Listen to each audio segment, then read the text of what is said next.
welcome back. As you'll see, the first log sheet that we're going to be working on is the log sheet called Destination.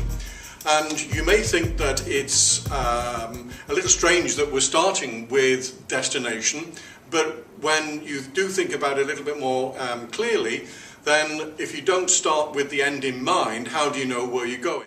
Destination actually then becomes the benchmark for all of the other strategies and processes that will be generated throughout the Success in 80 Days program, and against this benchmark you can test those for their relevance and to see whether those strategies and processes are actually aiding your journey to your destination, or in fact they are tangential to it or aiding it, hindering it.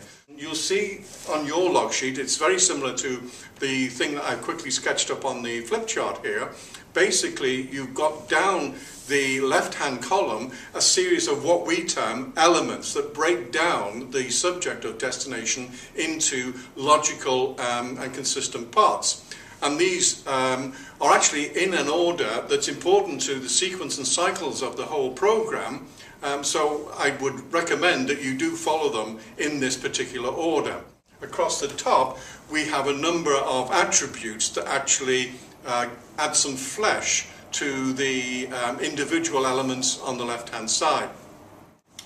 We started with the element personal, and next is financial, location, timeline, and risks.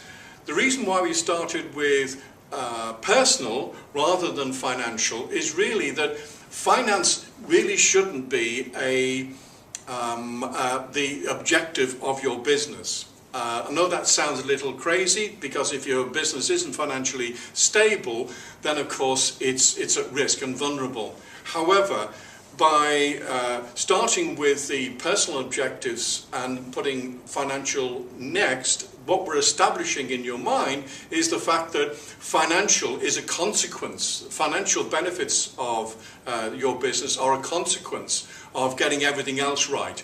And that's why we've done it in that order. So starting with personal. Personal really is the objective of your business in personal terms. It's the big why. What are you setting out? Why did you start a business? Some people want personal freedom. Others want a good lifestyle. Others want to be able to achieve something and put their mark on life.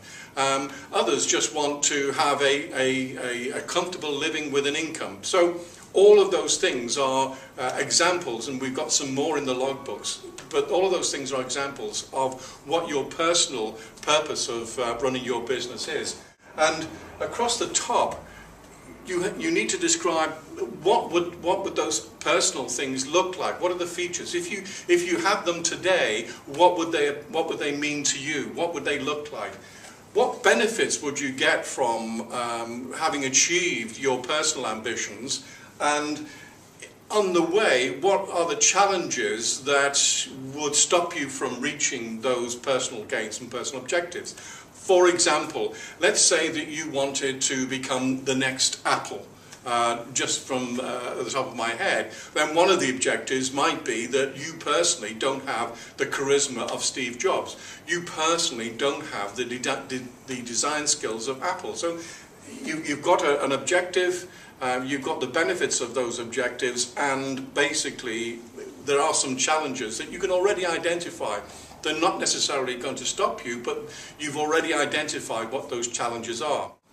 In terms of financial, basically what we're saying there is to put some numbers on it, to put some flesh on the bones. So don't talk about vague generalities here. We want some real numbers. So it might be an annual personal income. It might be a legacy to leave to your children. It might be a sale of a company in terms of an exit or a market flotation. But add some flesh, put some real numbers on the financial goals, and then what benefits would you derive from having your annual income, from having the capital gain from a sale? What challenges are there? Perhaps your business is very common in the marketplace, lots of competition. So maybe a sale may not be the right way to approach the whole thing. So that could be a challenge. The next element is location. And by location, we mean the physical aspects of a business and its distribution capabilities, or if you like, its market reach. So define for you where you would ideally like your end game business to be located. For some people, it's in the place that they were born in. For others, it's in a foreign land or in a big city. But then describe the reach of your business in terms of its location. Is it just for your local neighborhood? So are you a corner shop? Are you in the high street? Or are you a virtual business, so your reach is global? Again, some features as to what that location would look like and mean to you, the benefits that you derive from being located there personally, and also some of the challenges that choosing that location would give you. For example, you may say that I would like to be on a desert island, but obviously there's some challenges in running a business from a desert island. So you're already identifying the fact that you have to surmount some obstacles, you have to overcome these challenges.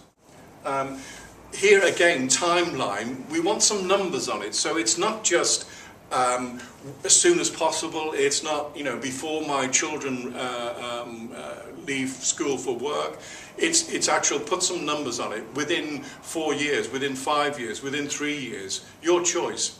You'll be coming back to the whole of the reconnaissance log as you go through the program and upgrading and updating the information. So for now, put those things in that are important to you, that you feel you want to achieve now. Add some challenges here as well. So if say that you want a sale of your business within 3 years for a sum of money that you've defined in financial, think about the challenges of achieving that in the time scale that you've set it. For example, you're starting a business from scratch, you want to sell it for X million pounds within 3 years.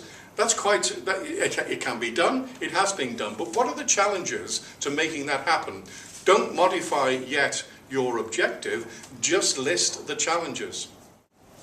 And then some of the risks that you'll be undertaking that affect you from the features and benefits point of view. For example, if you decide that you want to grow your business and you need an injection of capital, you may decide that you want to put a second mortgage on your house to accelerate the business growth by that injection of capital. Now obviously there is a risk in doing that. So identify these risks, make certain that you are aware of them. At all stages throughout the destination log sheet, be aware that what we want is your immediate answers. We are not looking for you to go away and think about these for a month or so, or construct answers that you feel we should want to hear, because really if you do that, any constructed or contrived answers are the only effect of those is to fool yourself, because you're setting out with a premise that from its beginnings is fundamentally flawed. If you don't have an answer, or you don't have a complete answer, then that's the answer. So hadn't thought about that is a good answer, because that identifies to you information about your business that you need to know, that you need to codify. So get answers on here that are your answers that you have now.